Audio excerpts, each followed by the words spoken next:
गीतेतील अध्याय 6 श्लोक 47 सादर करीत आहे.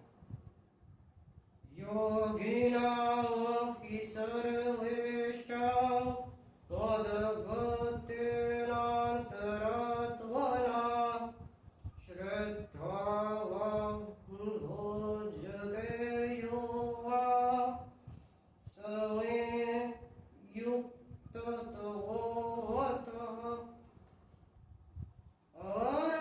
अर्थात सर्व योग्यातही जो श्रद्धावान योगी माझ्या ठिकाणी अंतरात्माला स्थापन करून मला अखंड भजतो तो योगी मला सर्वात श्रेष्ठ वाटतो.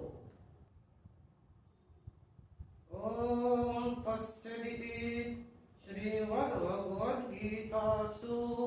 उपनिषत्सु ब्रह्मविद्यायां